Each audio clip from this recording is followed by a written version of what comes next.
আমি বাংলা যেমন একজনের পা ভেঙে গেছে একটা প্রোটেস্টে, ওনাকে হাসপাতালে নিয়ে ওনাকে দেখাশোনা করা, এগুলো সব ঠিক করে দিবে, এরকম অলওয়েজ সবসময় এরকম ছিল। আমার ছোটকাল থেকেই আমার অনেক ফুফু চাচিরা ছিল গণস্বাস্থ্যের, যাদেরকে বাবা এসে দেখাশোনা করেছে, বড় করেছে, শিখিয়েছে।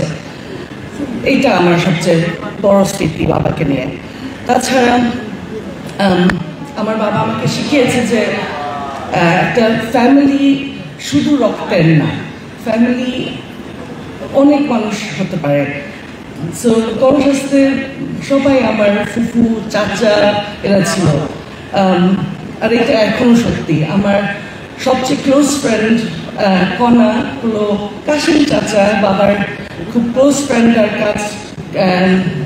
আর যে কাজ করতো একসাথে, ওর বড় মেয়ে।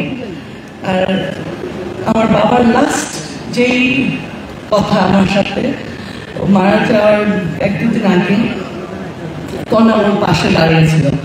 আমি বাবার কাছে গিয়ে বাবাকে বলেছি, এই বাবা, তোমার ফেভারিট কে, কণা না আমি? কণা আমার বোন। বাবা তখন ওর অক্সিজেন মাস্ক খুলে বললো কণা। তো তারপরে আমাকে এমন একটা হাঁচি দিল যে আমিও বুঝছি যে ও ঠাট্টা করতেছে আমার সাথে, কিন্তু আসলে ও কণাকে খুবই ভালোবাসতো। ও সাথে আমার ওইটাই লাস্ট শব্দ আমাকে বলল, কিন্তু ওর লাস্ট কথা ছিল, আমি ওকে বললাম, বাবা I love you, do you love me? আর ও জাস্ট খুব জোরে জোরে মাথা নাড়াইলো এরকম করে, আর কিছু কথা বলতে পারে না, আর বলার দরকারও ছিল না, কারণ এইটাই ছিল আমাদের রিলেশনশিপ। আমি সবসময় জানতাম যে বাবা আমাকে খুব ভালোবাসতো। ঠিক আছে, আমি ডাক্তার হলাম না, আমি ওর মতো বড় বড় কাজ করি নাই, কিন্তু ওর একটা প্রাইড ছিল যে আমি তাও মানুষের জন্য কেয়ার করি।